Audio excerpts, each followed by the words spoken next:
In today's video, I'm going to teach you how to customize dashboards in ClickUp. If this walkthrough helps you, feel free to like the video and subscribe so you never miss tips like this. Let's start right inside your ClickUp workspace on the Overview page. On the left sidebar, you'll usually see a Dashboards option.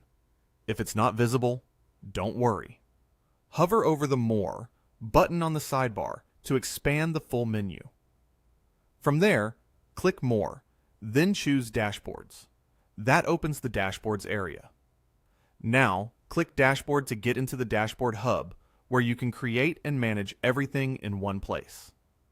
Here, you'll notice there are a variety of ready-made templates you can choose from.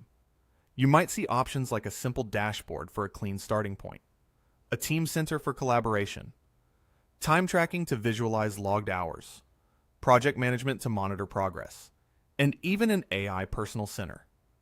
You can also skip templates and start from scratch if you prefer building your layout tile by tile. For today's example, let's pick the simple dashboard template so we can get up and running quickly. Once you select a template, ClickUp will ask you where to save it. Choose the location that makes the most sense for your workflow. Placing it under a team space is a smart choice because it's easy for your teammates to find and collaborate on. After you've picked the location, click Create Dashboard. In a moment, your dashboard will load with a set of default elements designed to give you a functional starting view. Now you're ready to customize. First, make sure Edit Mode is turned on. When Edit Mode is on, you can rearrange and adjust the elements on the page. If it's off, you'll be in a safer, view-only state that prevents accidental changes.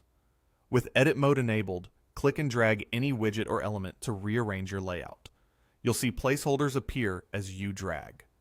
Drop the element where you want it, and it will slot right into that space. This makes it easy to prioritize the most important panels at the top and organize the rest around them. To update the information that appears inside a widget, click directly on a field or item within it. For example, clicking a task name opens the task details.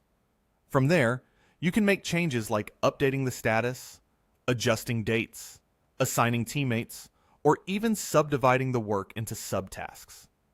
When you close the task, your dashboard reflects those changes right away, keeping everything current without bouncing between different parts of your workspace. To fine-tune how your dashboard looks and behaves, use the Customize controls available on the page. These controls allow you to adjust view settings so your dashboard shows exactly what you care about. In addition, many widgets and lists have their own 3-dot More menu. Click that to reveal additional options. Common choices include wrapping text so long titles are fully visible, showing a task's location so you can see where it lives in your hierarchy, and choosing whether subtasks are included. You'll also find filters here, which are especially helpful when you want your dashboard to focus on specific work. Filters let you narrow the data down to just what matters. Maybe you want to display tasks assigned to a particular person. Only items due this week.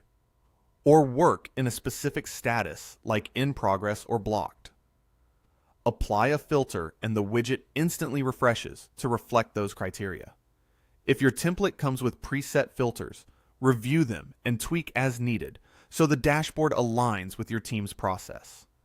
As you move elements around, keep the overall story of your dashboard in mind. Many people like to place high-level summaries and key metrics at the top for quick scanning, then follow with lists or charts that allow them to dig deeper as they scroll. If you picked a template and something doesn't fit your needs, feel free to reposition or remove elements you don't use often. The goal is clarity at a glance. If you decide a different starting point would be better, you can always return to the Dashboard Hub and choose another template, or create a new board from scratch. Starting from scratch gives you full control over which widgets you add and in what order, while templates get you moving fast with a structure you can refine. Either approach works. Choose the one that matches your comfort level and timeline. When you're done customizing, consider switching Edit Mode off. That way, you won't accidentally shift things around when you're just reviewing updates or presenting the dashboard during a meeting.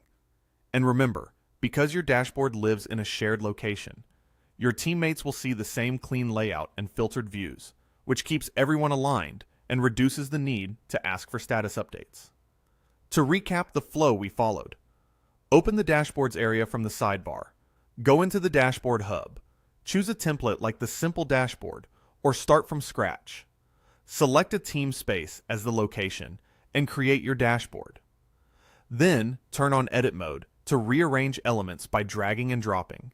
Click into any field to edit the underlying task details, and use the Customize and More options to wrap text, show task locations, include subtasks, and apply filters that spotlight exactly what you need.